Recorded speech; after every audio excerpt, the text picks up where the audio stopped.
Salut, alors aujourd'hui je vous propose une petite interview de Charline, qui est pour moi, qui représente parfaitement en fait ce qu'est un archétype uranien.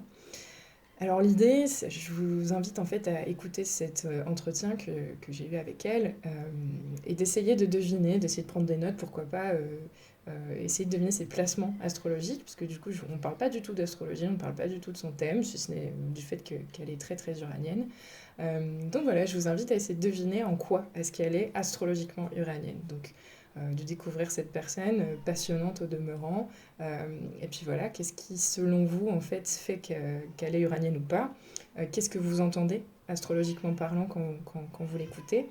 Et puis samedi prochain, le 21 janvier, donc de 10h à 13h, on se retrouvera en atelier pour ceux qui souhaitent. Vous m'envoyez un petit mail pour vous inscrire. On peut s'inscrire jusqu'au dernier moment, pas d'inquiétude. On ira du coup explorer son thème à la lumière de vos notes, etc. Enfin, moi aussi de mes ressentis, et puis surtout de ce qu'elle a dit. Euh, et voilà, ça promet d'être passionnant, parce qu'encore une fois, c'est un profil qui est très passionnant. Mais je vous en dis pas plus, je vous laisse découvrir. Bonne écoute et à samedi. Bah salut Charline, Salut. Il fait, bienvenue. euh, il fait un sale temps. Ah, et moi j'ai un Bon, magnifique soleil chez moi. Du waouh. coup, Bon, j'espère que parce que si la pluie s'intensifie, ça peut être chiant pour le son. ok, bon, on va faire avec comme c'est. De toute façon, on sait que les imprévus, ça fait justement partie du sujet du jour. C'est ça. T'es prête? Ouais, Bon, et ben c'est parti. ça roule. Bon alors, Charline, il faut que tu nous racontes un petit peu ce que c'est être uranien, parce que c'est ça le but de notre rencontre aujourd'hui. Au-delà du simple plaisir de me retrouver avec toi, parce que franchement, j'avoue, j'avais super hâte de te retrouver. Alors, je sais pas trop comment commencer. J'ai juste un milliard de questions que j'aurais envie de te poser, et en même temps, je suis sûre que tu vas me parler de plein de trucs que j'avais pas du tout imaginé, puisque c'est ça aussi Uranus. C'est l'imprévu, c'est le changement, c'est tous les trucs qu'on lui donne en définition de façon habituelle. Et je suis sûre que tu vas nous surprendre en fait, et que tu vas nous raconter plein de trucs qui n'ont rien à voir avec ça. Mais quand même, la première question que j'ai envie de te poser, c'est est-ce que comment t'as perçu mon invitation? Est-ce que ça allait de soi pour toi que je te dise que finalement t'étais un archétype uranien ou pas du tout? Alors aussi, si, je crois que je l'ai. C'était pas évident pour moi au début. Enfin, il faut vraiment faire de l'astrologie pour que ça commence à rentrer, quoi, on va dire. Voilà. Hmm. Mais oui, oui, je l'ai vu. Enfin, quand j'ai compris ça, en fait, ça doit être un des premiers ateliers collectifs que j'ai fait dans ma vie en astrologie et où on parlait des dominantes et où là j'ai compris l'importance d'Uranus dans mon thème. J'ai dit ah oui, d'accord, je comprends mieux comment mes autres signes et placements sont, bah, je sais pas comment dire, temporisés par ça, en tout cas électrisés par ça, je sais pas. Et du coup, je précise, l'idée c'est qu'on parle pas du tout de ton thème, hein. Je l'avais dit avant, mais voilà, essayez de pas faire de bourde sur le... Parce que l'idée, ça va être, voilà, au contraire, qu'on devine un peu ce qui se passe dans ton thème. Surprise. Et donc, ouais, donc pas plus surprise que ça, c'était... Bah, je sais pas sur le moment. Non, je crois pas plus surprise que ça en vrai. Enfin, plutôt presque l'inverse, rassuré. Ah, mais c'est pour ça. Ouais. Ah, d'accord, je comprends mieux. Voilà, plutôt ça. Bon, et alors comment tu définirais comme ça d'entrée de jeu, comment tu définirais ton archétype à toi uranien? Parce que je crois qu'il y a autant d'archétypes uraniens qu'il y a d'uraniens sur cette planète. A priori, on peut le penser. Bah, en tout cas, moi, chez moi, comment je trouverais que ça se définit? Je pense que il y a quelque chose de l'ordre du refus total des conventions, des normes et un mot que j'utilise beaucoup, beaucoup dans mon vocabulaire, même quand je suis. Enfin, un truc que je dis tout le temps, c'est les comme de bien entendu. Je déteste les comme de bien entendu.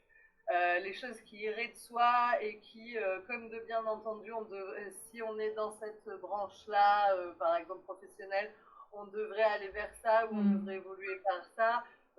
comme de bien entendu, si notre relation sentimentale, elle démarre de telle façon, ben, comme de bien entendu, tu vas devenir le gendre ou la bru idéal, etc. Enfin voilà, en fait, tous les comme de bien entendu, tout ce qui est normal et voilà, et les conventions sociales.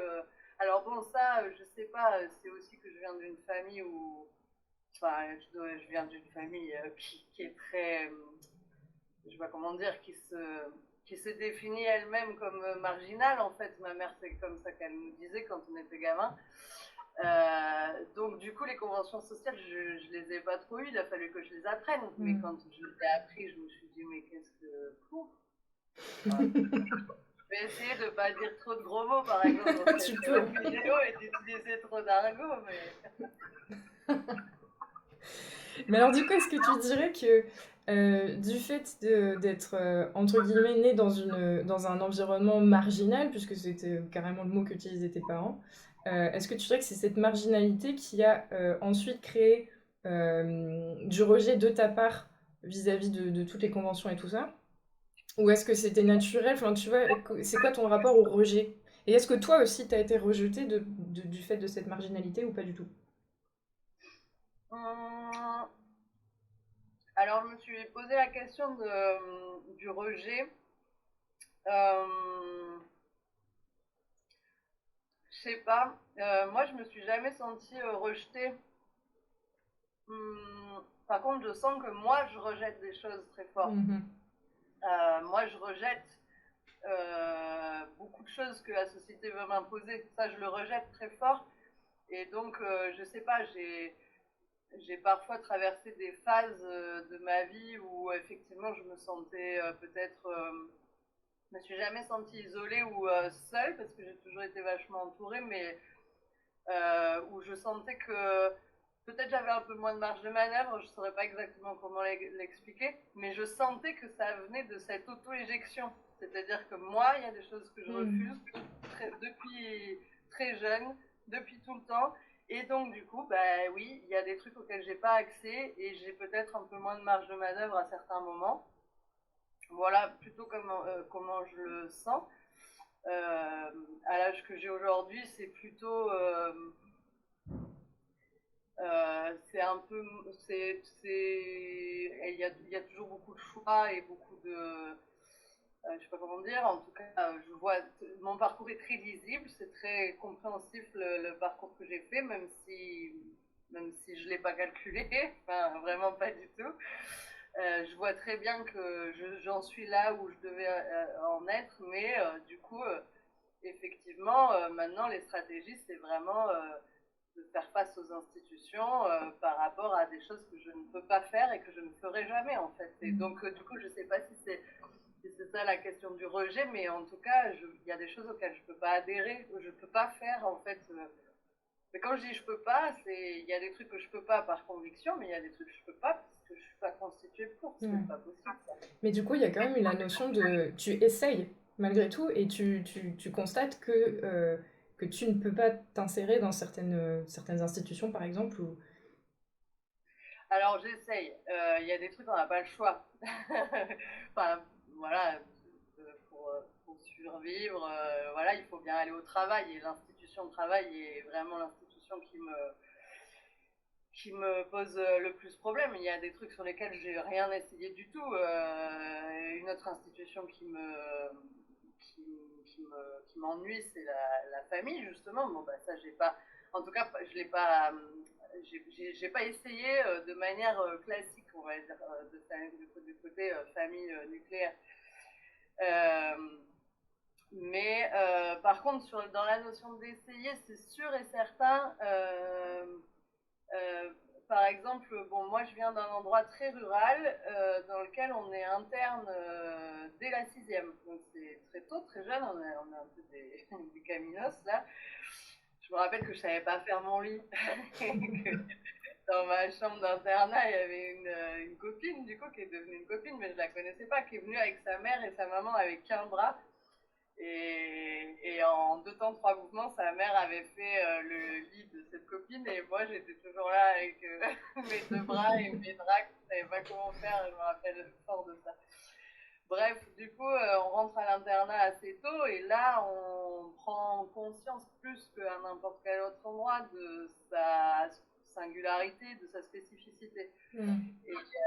Et donc oui, j'ai essayé d'apprendre les conventions sociales, oui, je me suis rebiffée contre mes parents pour leur dire que ça servait à rien la vie écolo, puisque le monde n'était pas écolo et que donc de toute façon il allait à sa perte. J'ai essayé tout ça, oui, oui, j'ai essayé tout ça. Et du coup, Alors ça, pardon, mais oui. c'est vrai qu'à ce stade, en fait, ça pose la question de dans quel milieu vraiment t'as grandi, parce que donc c'était un milieu très rural. C'était quoi votre mode de vie quand t'étais enfant? Alors quand j'étais très petite enfant, le mode de vie, il était nomade. Mes parents, ils étaient sur les marchés, enfin ouais, essentiellement sur les marchés, et du coup, alors je précise, hein, c'est pas des gens de voyage, euh, mais du coup voilà, on était très nomades, on avait pas quasiment, enfin on avait toujours des domiciles, mais qui changeaient tout le temps, très très souvent. Donc moi, j'allais pas à l'école maternelle. Je suis pas allée à l'école maternelle, j'ai commencé l'école en CP. Parce que là, justement, la petite fille que j'étais réclamait de la socialisation beaucoup.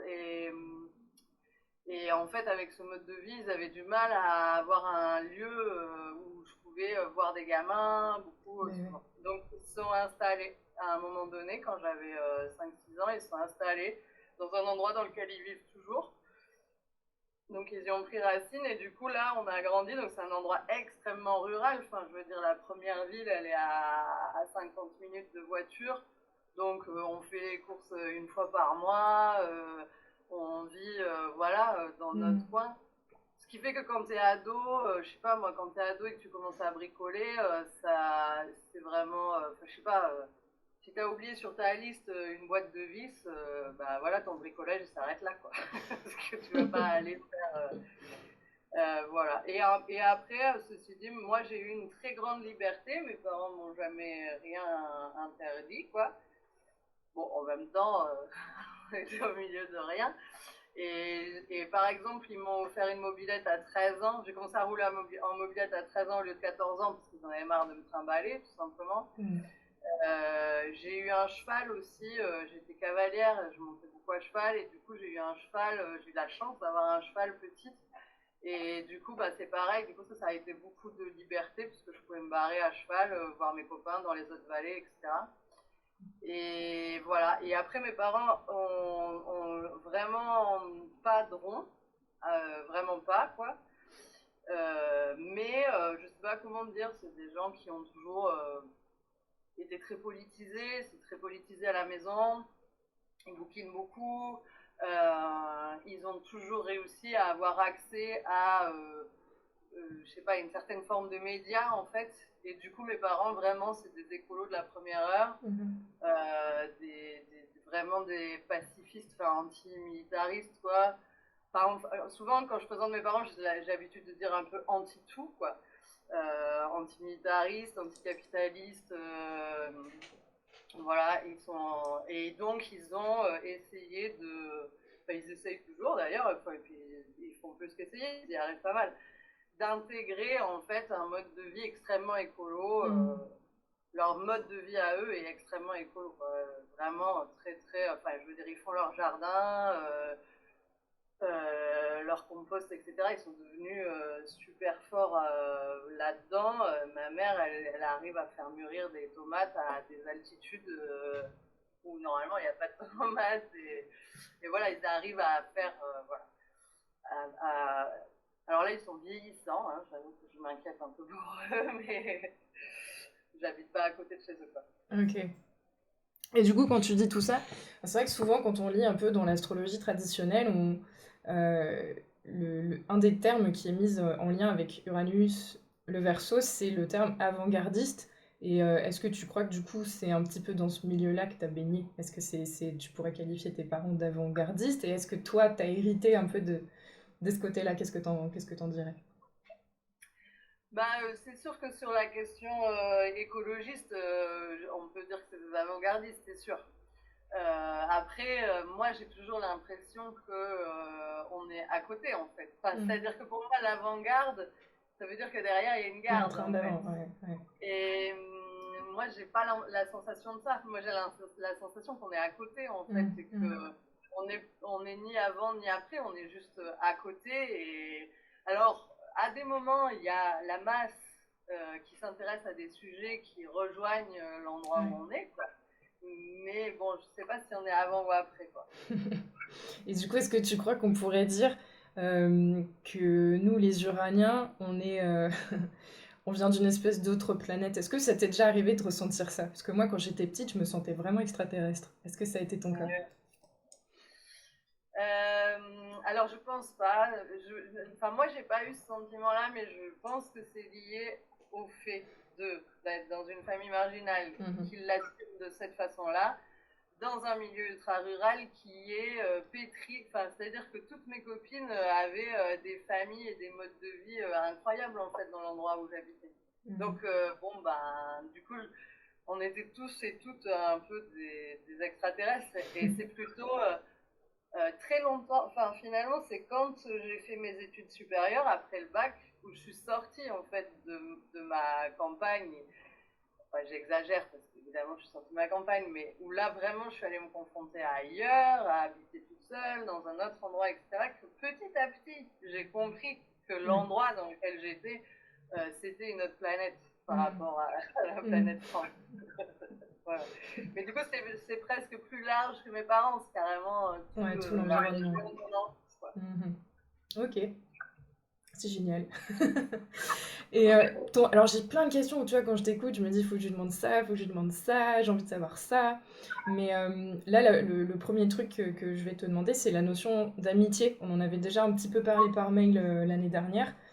Comment ça se passe pour toi, l'amitié? Ouais, et ben c'est assez spécial.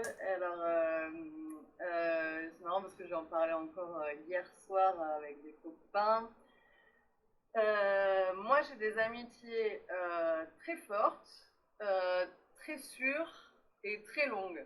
Alors, ça arrive pas souvent. Ça arrive pas hyper souvent. J'ai pas énormément d'amis, mais par contre, j'ai plein d'amis maintenant où ça fait plus de 20 ans qu'on se connaît. Mais une fois que mes parents se sont sédentarisés, je suis arrivée dans un village où on a été rapidement, ça dépend comment on compte, mais 4 ou 5 à être tout le temps ensemble. Ben, c'est toujours des amis en fait, toujours des amis au sens où c'est vraiment des gens sur qui je peux compter, euh, où on a en commun aussi cet endroit un peu spécial dans lequel on a grandi et où du coup on peut aussi échanger là-dessus. Voilà. Et après, moi, j'ai vraiment très fort, alors ça ne veut pas dire que tous ces amis-là, c'est ce phénomène-là qui s'est passé, mais vraiment très fort et très souvent, j'ai des coups de foudre amicaux. C'est-à-dire des gens que je vois, je ne leur ai jamais parlé, et je me dis, elle, ce sera mon amie. Dommage pour elle. Hein. Et ça, c'est vraiment, j'ai des trucs très forts comme ça, ouais. Vraiment des flashs. C'est vraiment au premier regard, comme ça se passe dans les films pour les amoureux, sauf que... Okay. Et souvent, la raison vient hein, et dit bah, c'est un peu bizarre ton truc, ça. Et pourtant, ça se vérifie. Et derrière, ça se vérifie. T'as vraiment une amitié qui se crée avec la personne. Ouais, tout à fait, ouais. Bon, alors après, qu'est-ce que moi je mets en œuvre aussi pour que ça se passe, j'en sais rien, mais ça, oui, c'est. J'ai vraiment ce truc-là. Et c'est sûr que les amitiés sont longue durée avec moi. Ouais. Par contre, elles viennent pas forcément tout de suite. Enfin, je veux dire, il me faut parfois du temps avant de. Enfin, il y a le côté coup de foudre amical. Bon, là, ça va vite. Mais après, sinon, d'une manière générale, il me faut. Enfin, je suis pas quelqu'un qui suis facile d'approche. Je suis pas quelqu'un qui.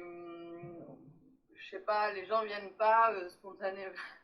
C'est marrant, il y a une copine qui a monté un film sur une ancienne asso dans laquelle je bossais et elle a pris une séquence où je dis ça, où je dis mais moi je suis pas quelqu'un de sympa.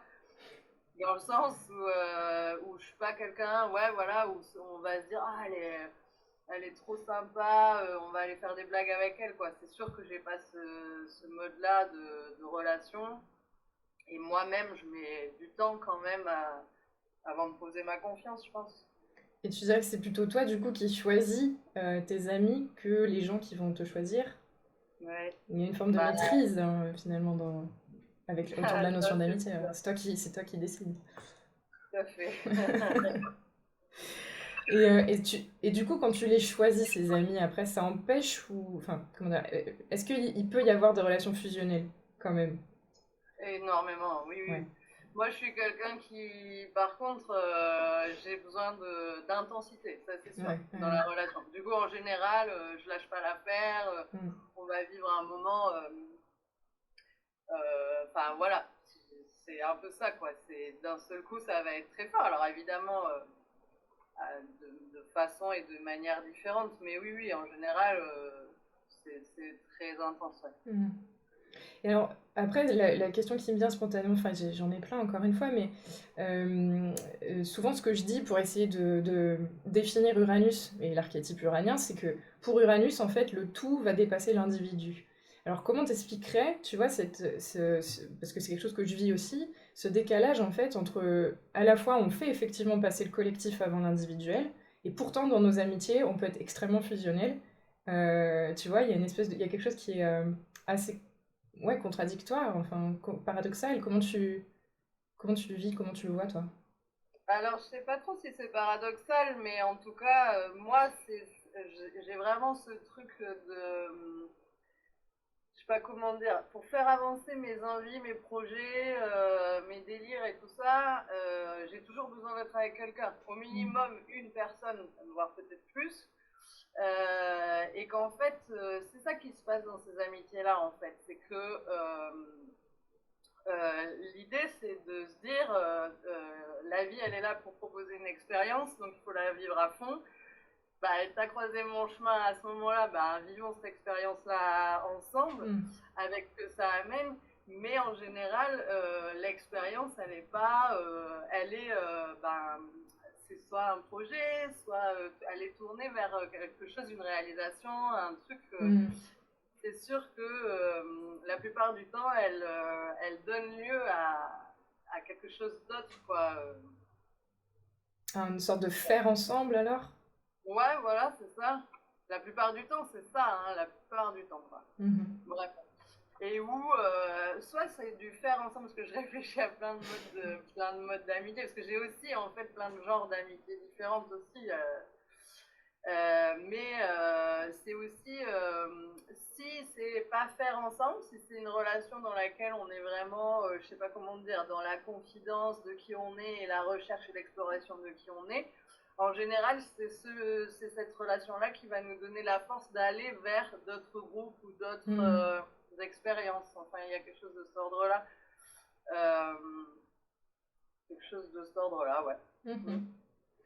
Et alors, est-ce que tu dirais toi que Uranus ou l'Uranien, il est détaché émotionnellement, comportementalement? Enfin, est-ce qu'il y a une notion de détachement pour toi? Alors moi, j'ai pas du tout l'impression de l'être. Euh, je suis pas sûre que ce soit Uranus qui soit là-dedans, mais bon, bref. En tout cas, moi, je suis pas du tout détachée émotionnellement, c'est Mm. pas du tout le cas. Je ne fonctionne qu'avec des émotions et enfin, je veux dire, c'est toute l'histoire de ma vie en fait, les émotions. Donc, j'ai pas le choix. Elles sont là, il y en a énormément. Elles me submergent en permanence. En plus, elles sont complètement. Enfin, je veux dire, il n'y a pas de stabilité dans l'émotion. C'est pas je me lève du bon pied, je vais me coucher du bon pied et demain peut-être je serai de mauvaise humeur. Non, c'est pas du tout ça. Ça peut Mm. être très changeant dans la journée, dans l'instant même, dans la relation même, dans peu importe. Euh, Moi, j'ai la sensation que, je sais pas trop comment l'expliquer, mais en tout cas, j'ai la sensation que parfois, je l'explique avec Uranus, je l'explique avec d'autres trucs aussi dans mon thème, mais Mm. j'ai trouvé des façons pour gérer cette émotion, et je pense que Uranus fait partie un peu de la donne, mais pas que. Voilà, mais en tout cas, ce qui est sûr, c'est que moi, je ne suis pas du tout détachée émotionnellement, pas du tout. Presque un peu l'inverse. Ouais. Et puis c'est ça, Uranus, il a un signe, il est dans une maison, et puis il n'y a pas que Uranus dans un thème, donc forcément. Ok. Alors, tu sais, moi, j'ai lancé cette idée-là d'interviewer des gens qui, selon moi, représentent un archétype particulier. Bon, c'est difficile de dire ça, parce qu'évidemment, enfin, on va dire que toi, tu as une aura qui est très uranienne, mais il n'y a pas que ça chez toi, bien évidemment. En tout cas, quand je t'ai rencontré la première fois, c'était lors d'un atelier l'année dernière. euh, c'est vraiment ça qui m'a frappé d'emblée, avant même de, tu vois, étudier ton thème et tout ça. Puis après, quand j'ai étudié ton thème, bah, évidemment, quoi, tu vois, je me suis dit, bah oui. Donc voilà, c'est vraiment ça qui est ressorti, il n'y a pas que ça, mais c'était la dominance, effectivement. Et donc du coup, au moment où je préparais cette histoire d'interview et donc d'atelier à suivre, mon idée, l'idée que j'avais derrière la tête, c'était comment est-ce qu'on va vivre demain, en fait? Qu'est-ce qu'on va faire pour avancer collectivement vers demain? Et tu vois, c'était super de pouvoir lancer enfin, c'est super de pouvoir lancer cette série d'ateliers avec justement l'archétype uranien qui est en fait censé être tourné vers demain, vers le futur, etc. Alors, avec ou sans optimisme, moi je pense pas que Uranus tout seul, pris de façon brute, il est optimiste. Je pense que c'est plutôt l'inverse. Moi, je pense qu'il regarde dans le monde ce qui va pas, et puis justement, en fonction de ce qui va pas, il va pas hésiter à aller mettre les mains dans le cambouis pour, tu vois, essayer de proposer des changements. Donc voilà, tout ça pour te demander, en fait, où est-ce que toi, tu te situes par rapport à cette question-là du demain, avec un grand D, vers où on va, quoi. Ben ça, alors pour sûr, c'est que peu importe sous quelle couleur, c'est une question qui m'habite. Enfin, je veux dire, c'est ma question de tous les jours, quoi. Mm. Tous les jours, je me réveille. Euh, J'étais une ado, donc comme je disais tout à l'heure, moi j'ai grandi avec des parents très politisés, très écolos, et mon père disait toujours que c'était la surpopulation sur la planète, etc., et que ça allait pas. Donc, et ils étaient aussi très militants anti-nucléaires à l'époque où les centrales nucléaires fleurissaient en France, donc autant te dire que j'avais la trouille. Mm. Et du coup, j'ai été une ado qui a énormément reproché à mes parents le fait de m'avoir mis au monde, en fait. Et Mm. je trouvais ça dégueulasse, vraiment dégueulasse, de leur dire, bah, en fait, qu'est-ce que vous faites Vous installez votre petite vie à vous, autonome, dans votre petit coin de campagne, et puis changer le monde, c'est pour moi, en fait. Mm. Donc, merci du cadeau, en fait. J'ai rien demandé, quoi. Pourquoi vous êtes venu me chercher, en fait? J'étais Mm. vraiment très, très comme ça quand j'étais ado. Euh, alors, le hasard ou pas le hasard, j'ai fait des études dans l'environnement et dans l'éducation à l'environnement. Enfin, alors des études. Alors, moi, les études, c'est quand même pas trop non plus, mais en tout cas, après le bac, j'ai un peu fait ça. Mhm. Et ensuite, j'en ai fait un peu mon métier pendant quelques temps. Et j'avais vraiment un truc autour de ça, parce que évidemment, là, on était entouré de personnes très optimistes, qui disait vite. Alors à l'époque, il fallait apprendre à trier les déchets. Et c'était comme ça qu'on allait sauver la planète. Et moi, j'étais vraiment, j'étais pas la seule, on était quelques-uns à dire, en fait, c'est déjà beaucoup trop tard. En fait, on Mm. va complètement dans le mur. Par contre, il y aurait l'ordre de quelque chose d'un peu jouissif à l'idée que les gens s'en rendent compte au moment juste avant de prendre le mur, voilà, de bien ouvrir les yeux juste à ce moment-là. Voilà, donc pour dire que moi j'ai jamais été trop optimiste. En tout cas, j'ai jamais eu la sensation que ce que j'allais faire allait pouvoir changer quoi que ce soit, Ouais. hormis sur quelque chose de l'ordre de la perception. Hormis sur le fait que possiblement, sans parler d'avenir, que des gens qui sont là actuellement et qui sont un peu dans le pétrin, alors quand je dis dans le pétrin émotionnel, dans le pétrin, enfin de pas trop savoir faire, ben en fait peut-être que nous, alors quand je dis nous, oui, bon, enfin moi et des gens que j'ai croisés sur ma route ces 25 dernières années, on a pu tester et essayer des choses. Et par contre, ce qui est sûr, c'est que pour moi, il faut, ben, j'ai pas le choix, en fait, je suis là. Donc il faut essayer de vivre l'expérience de vie la moins pourrie possible pour moi et pour les autres. Voilà, on va dire que c'est quelque chose d'ordre-là. Et du fait de ne pas pouvoir rentrer dans l'ornière, ben, il faut trouver des stratégies pour... voilà. Et peut-être que moi, j'ai un peu d'avance, effectivement, à un endroit où là, j'ai un peu d'avance sur comment on s'en sort, en fait, pour bricoler une vie qui peut un peu plus correspondre à quand on n'est pas adapté à la proposition générale. Voilà, donc ça, voilà, on va dire que c'est plus quelque chose que je me suis appliquée à faire jusque-là. Et là, je suis vraiment très, très... Enfin, alors moi, par exemple, en ce moment, j'ai la sensation qu'on vit l'effondrement des institutions, et ça m'excite beaucoup, j'aime beaucoup. Voilà. Ça y est, enfin. Par contre, je vois à quel point l'étau se resserre et où du coup ça devient de plus en plus difficile de ne pas marcher dans le rang. Et ça, je trouve ça pas marrant. J'ai pas très peur pour moi, parce que comme dit, j'ai réussi jusque-là, je vais continuer à m'en démerder. Mais je pense, j'ai peur que ça laisse beaucoup de monde sur le carreau, et ça, je trouve ça pas cool, quoi. Voilà. Mince, ça y est, je te vois. Youpi. Je te vois, je t'entends. Tout va bien, on est reparti. J'allais te poser une question que j'ai complètement perdue entre-temps, mais qui va revenir.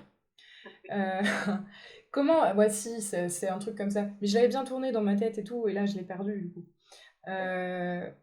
Grosso modo, c'était comment est-ce que, justement, en ayant conscience de tout ce qui se passe dans le monde actuellement, en étant, entre guillemets, éveillé à tout ça depuis que t'es enfant, finalement, c'est ça que tu nous expliques, comment concrètement, dans le quotidien, tu mets les mains dans le cambouis, en fait. Enfin, qu'est-ce que tu fais? C'est quoi ton quotidien?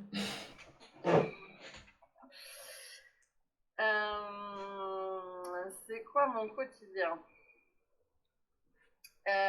Alors, mon quotidien, alors, moi, j'ai plus trop la sensation de mettre les mains dans le cambouis, dans le sens où j'ai l'impression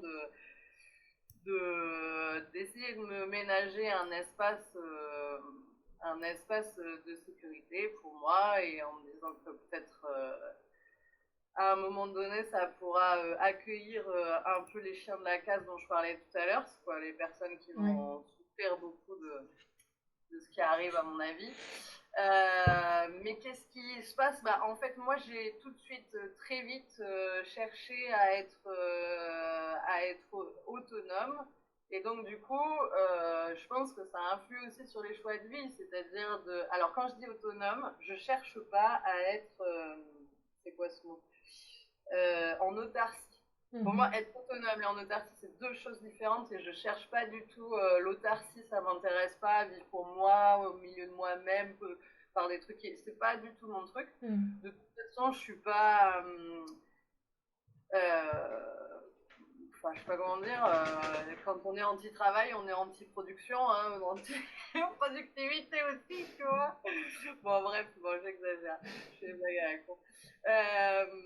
Non, mais du coup, je cherche à être autonome, c'est-à-dire depuis très vite, très jeune, très tôt, j'ai eu envie et besoin, enfin en tout cas ma sécurité personnelle, elle passe par le fait de pouvoir gérer un maximum de choses dans mon mode de vie. Donc par exemple, j'ai habité longtemps en camion.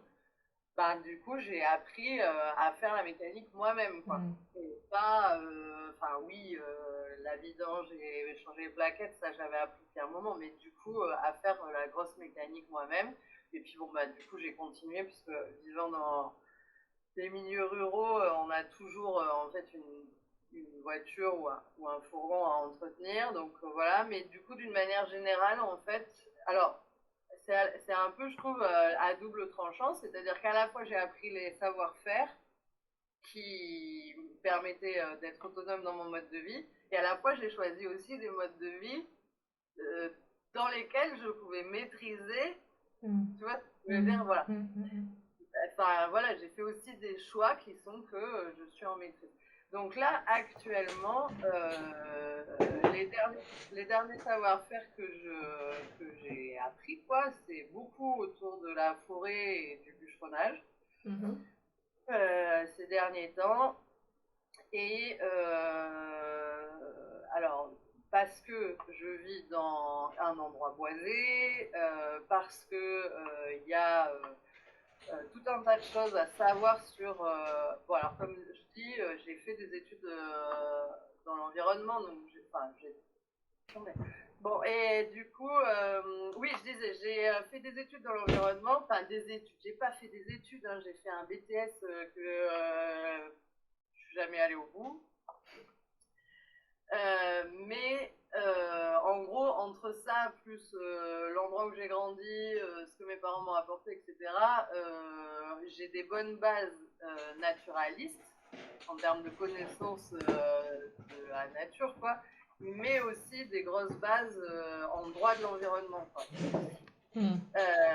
Et en fait, là, je me suis aussi rencardée pas mal ces derniers temps sur justement le droit de l'environnement dans la forêt, etc., comment on accède à la forêt, qui accède, la gestion forestière, etc. Et puis aussi des trucs très basiques comme le bûcheronnage, l'abattage d'arbres, etc. Et ça fait un moment qu'avec des copains, on bricole des machines pour pouvoir transformer ce bois non pas que en bois de chauffage, mais aussi en bois d'œuvre. Et du coup, on a commencé avec des petites machines jusqu'à finir par construire une grosse machine. Donc, du coup, quand tu veux construire une grosse machine, tu apprends à souder, voilà. C'est toujours comme ça, en fait. Il y a une idée, tiens, j'ai envie de faire quelque chose avec le bois qui est dans la forêt.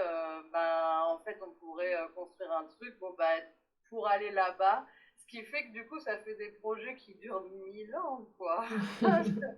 Donc là, on abat des arbres qu'on scie avec une mini-scierie, enfin un banc de sciage qu'on a fabriqué nous-mêmes et que donc du coup il faut améliorer, réparer, voilà. Et du coup, on est en train de scier ce qu'il faut pour construire nos habitats. Ça a un côté vachement plaisant et ça a un côté chiant, hein, voilà. En ce moment, il pleut, il fait froid, la scie elle est dehors. On compte aussi sur le physique, hein, donc quand il y a un pépin, faut attendre, ou il faut compter sur les copains, ou des choses comme ça. Après, nous ici, alors moi je suis pas du tout branchée jardin, permaculture, tout ça c'est pas du tout mon truc. Alors bon, ouais, moi j'ai passé un bac production animale, quoi, pas production végétale. Je suis plus branchée sur les trucs qui bougent et qui vont vite. Donc voilà, donc ici on a un jardin, mais moi je participe pas au jardin. Et puis du coup on est sur une tentative d'autonomie sur tous les plans de notre vie. Alors je reprécise bien, voilà, autonomie, pas autarcif, hein, je veux dire. On a à cœur d'être en lien avec les gens autour de nous et de chez nous.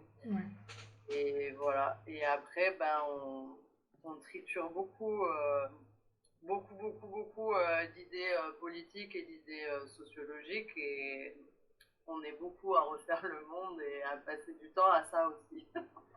Et alors, on va pas le refaire, justement, à finir de le fracasser pour qu'on s'en se Et alors, je vais me risquer une question. C'est quoi votre rapport, parce que du coup je parle de ton collectif, tu vois, on est bien sur un truc, un terrain uranien. C'est quoi votre rapport à la monnaie? Oui, alors juste pour préciser, quand je dis on, effectivement ça pourrait être le groupe de gens avec lequel j'habite, mais c'est pas que, c'est aussi vraiment le groupe de gens avec qui j'œuvre, parce que si il y a bien un truc très uranien dans mon quotidien, c'est que ça fait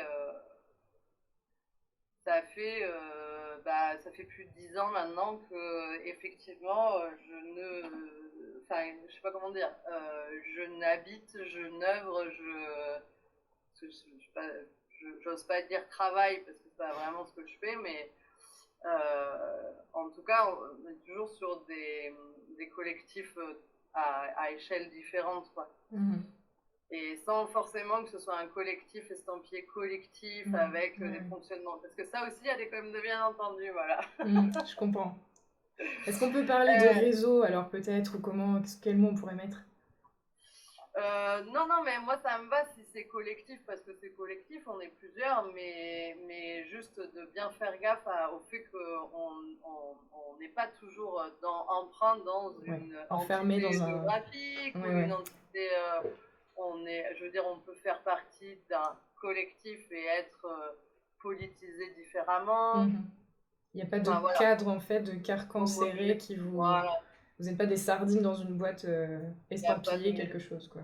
D'homogénéité. Donc, du coup, je ne peux pas parler du rapport à l'argent de mon collectif. Je peux parler de mon rapport à l'argent. Non, mais d'une manière générale, au-delà de l'argent, ce serait plutôt un rapport à la propriété. Parce qu'en fait, souvent ça qui est derrière... En gros, quand tu dis, pour faire le truc, la discussion archétypale, quand tu dis que tu es anticapitaliste, on finit toujours par te dire, bah, va au fond de la forêt, construire ta cabane, et puis voilà. Et bah non, parce que la forêt, elle appartient à quelqu'un. Et si elle t'appartient à toi, bah, du coup, tu rentres, voilà. Donc là, moi, c'est un petit peu ce que je fais, de construire ma cabane au fond des bois, dans une forêt qui a priori m'appartient, sauf que par exemple, on a décidé qu'elle appartenait à plusieurs personnes. On a décidé aussi que quand bien même on aurait des enfants ou je ne sais quoi, ben en fait, de fait, la propriété ne leur revenait pas de fait. Enfin voilà, on essaye de brouiller un peu les choses, mais je veux dire concrètement, dans les histoires collectives, la question de la propriété, c'est une question centrale, c'est une question extrêmement compliquée. La question de la propriété et de l'héritage, c'est quelque chose qui est central, qui est extrêmement compliqué et qui est primordial, quoi. Et que on le sait que c'est ça qui fait foirer les histoires collectives, ça c'est sûr. Beaucoup plus que... Et donc du coup, ce que j'entends derrière, c'est parce que je parle de propriété et tout ça, parce que en fait, c'est le rapport à la propriété et à l'héritage qui fait en général notre rapport à l'argent. Très très souvent. En fait, notre rapport à l'argent, il est très souvent construit de par, en fait, notre héritage en termes de capital, mais également en termes de ce qu'on t'a apporté, en fait. Si ton grand-père, il a passé sa vie à te dire « moi, je suis parti de rien, j'ai tout construit, blablabla », et ben tu as un rapport à l'argent qui, malgré tout ce que tu arriveras à déconstruire, va être lié à une question du mérite. J'ai de l'argent si je le mérite. Enfin voilà, en fait, tout ça, c'est... Et c'est pour ça que je dis, je peux pas parler pour l'entièreté du collectif. En tout cas, c'est une question sur laquelle on triture pas mal d'idées et aussi sur laquelle y a des expériences et des tentatives ici qui sont pas des tentatives autour des... On n'est pas du tout inscrit dans les trucs de... je sais pas quoi, d'échange local. Monnaie locale. Alors, ben voilà. Alors, ni dans les systèmes d'échange local, où il y a disparition de la monnaie, mais qui est remplacée par un comptage du temps. On n'est pas non plus dans les histoires de monnaie locale, pas du tout.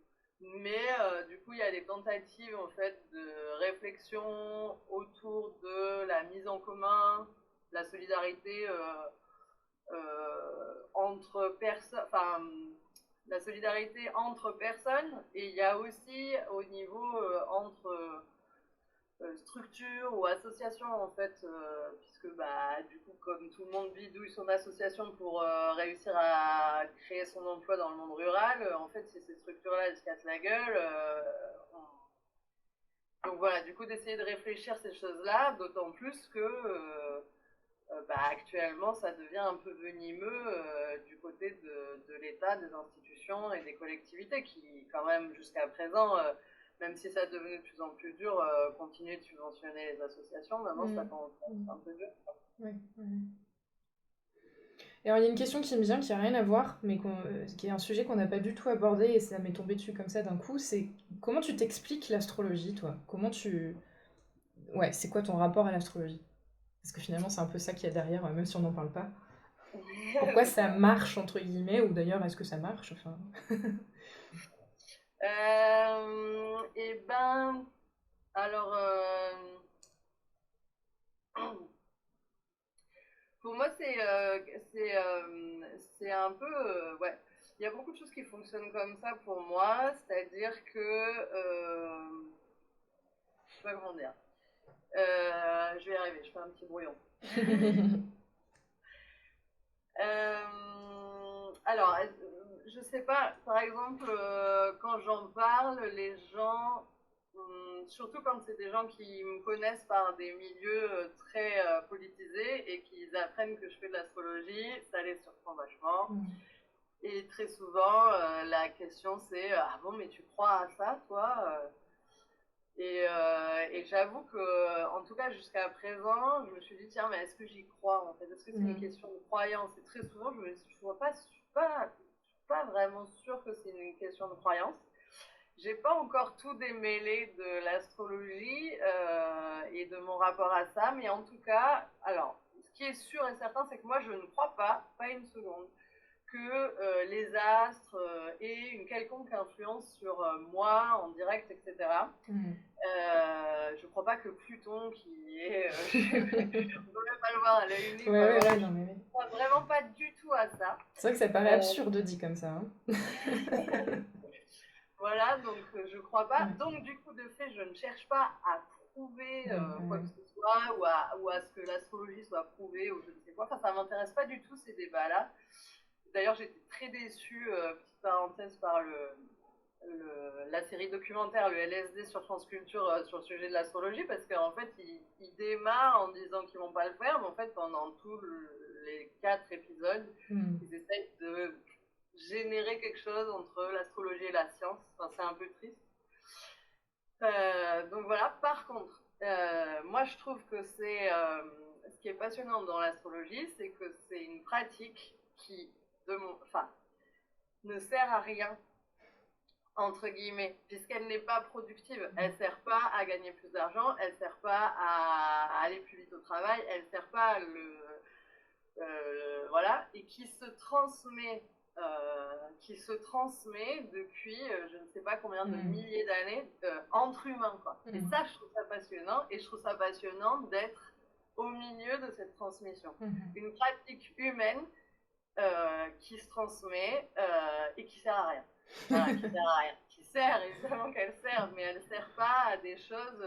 On va tout le temps nous raconter l'histoire que ce qui se perdure, c'est ce qui est vraiment utile. Tu vois, les hommes de Néandertal, c'est quand ils ont découvert l'outil, et du coup, maintenant, on a perfectionné ces outils. Mais c'est ça qui reste. Le reste, on se promet. Mais c'est pas vrai, en fait. Et ça, c'est l'histoire des gagnants et des productivistes et des capitalistes. En fait, il y a plein de trucs qui servent à rien et qui sont transmis, et je trouve que ça, c'est magnifique.